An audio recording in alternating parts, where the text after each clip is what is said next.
We thought if you see a white person, get them. We thought you steal out of white people's stores. You rob white people's stores. We thought that's how you get back at the man. Yeah. It was always an element of the black folks that wanted to stick it to the man. Yeah. I'm the nigga want to stick it to the man. Mm-hmm. Snatch his woman purr, his daughter. That was the concept. Yeah. Stick it to the man. Yeah. I'm born in 1977. I've been sitting around listening to them niggas that were born in the 40s and the 50s and the 60s. And them talking about getting the man. Mm-hmm. My grandmama and them and aunties and them are the type of motherfuckers. They the reason you got to put up wet flow signs in the stove. They go poke a hole in the slip and fall. We the reason you got to. We the reason insurance companies put it in the database and the computer tell them what to give you. We stage wrecks. No, we set the house on fire to get the home insurance. All kind of shit. Yeah. We them kind of black people. So we don't know nothing else but getting the man. So all of my crimes coming out of my mother's house was against white people. Yeah. Everything I've been arrested for, homie, as a kid was against white people, even the murder. It was never to get black people.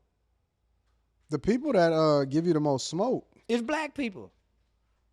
And they ain't never harmed a white person. Right. We broke into white people houses. We say, okay, where we going for trick-or-treating? White people neighborhood. Okay, where we going to rob stove? White people neighborhood. Everything in white folks neighborhood. Yeah. Where we going to steal car? White people neighborhoods. Yeah, So we didn't know nothing about black on black till gang banging showed up. Even at school, there's one-on-one black fights. It was never groups of fight when I was in school. Yeah. It was always a one-on-one fight. And I ain't never seen a nigga get stomped by a black person. The first time that I ever seen somebody get stomped, and it was in a movie. And it was, because I was always familiar with just the one-on-one. And just you get up, it used to be rules of engagement. Yeah. Knock that stick off his shoulder. Yeah. Hit me first. Yeah. Y'all walk in circles with your shoulder. Yeah. It was always some rules of engagement. Say, no, y'all break it up. Let him get up. Y'all get up. Yep. Or if a nigga got on top of you, say you quit. You know what I'm saying? Yeah. Yeah, it is. No, we didn't mash down on each other back then, man. Yeah, it was different. Unheard of to see a black person kicking another black person on the ground. I didn't see that growing up, home. I seen it in Menace to Society. That was the first time when Eileen's cousin partner walked up on her. That was the first time that I ever seen. We got ghetto boys come with the make your Willie D. I'm gonna make you read these Nikes. Yeah. We couldn't wait to kick a white boy in the head.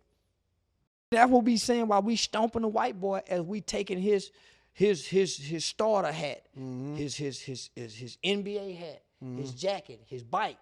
Say, y'all look, there go a white boy. Get him. Read these Nike, you stomp him and run out. Nah, homie. So it wasn't my mother sheltered me from the heart of the ghetto. We ain't live in no motherfucking ghetto. And when we went and visited, we stayed on the weekends, right? That's where you pick up your traits. That's where the seeds are sown. See your uncle and ain't they fight? Ain't no fight in my mama house. Ain't no woman getting jumped on in my mama house. Motherfucker get shot down the walkway. Man, ain't nobody shooting where I live at. But this is exciting. Yeah. For you. When we go to go stay with grandmama for the summer. So all of us go stay with grandmama for the summer. Grandmama a dope fiend. Uncle Wayne out there selling dope like a mother, cooking keys and everything in the kitchen. We don't know to go back and tell mama. Uncle Wayne was cooking this white stuff.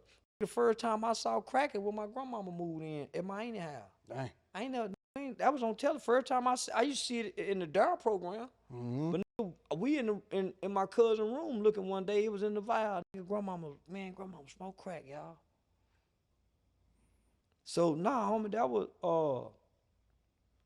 you pick that shit up because it ain't in your home. What do you think about? There's this big thing going on right now, and I got my own personal opinion of it, but I want to know your sentiment of it. What do you think about therapy? Like, what do you think about the idea behind most people needing some form of therapy or something like that? I've been through therapy, homie. Have you? As a kid, when yeah, I grew up with kids who committed murder. So all of our time was spent in therapy. Uh, we had some of the world's best psychiatrists and psychiatrists. We went through psycho drama therapy. We used to have to reenact our crimes. Uh, Really? yeah, they were brainwashing us to be some of the most. We was put in the world, homie, in an environment. It was a perfect world. But it was kids who had killed people. Mm-hmm. It was called a positive peer culture. It was two psychologists, and I think one of them was a psychiatrist. They created this program, and you can Google it. It's called a positive peer culture, and they make the children responsible for holding each other accountable. The adults are there just to oversee the children and make sure that the children are safe, but the children are responsible for holding one another accountable. Okay. Say, homie, if somebody ever done a documentary on us, because we're the first children in America, a group of children that can be that you can collect this data from. We're the first group of children in America who began to commit murder in this country and started changing the juvenile laws. So we're those children that Hillary Clinton and Joe Biden spoke of when they said that these are super predators. Yeah. We're that group of children. It's about 50 of us all committed murder when we was children. We're adults now. Yeah. We all grew up in the same environment. We all grew up in the same facility, but it's more of us than just this 50.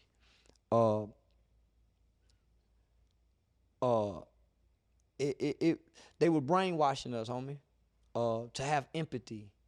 We had to learn thinking errors. We had to memorize thinking errors, right?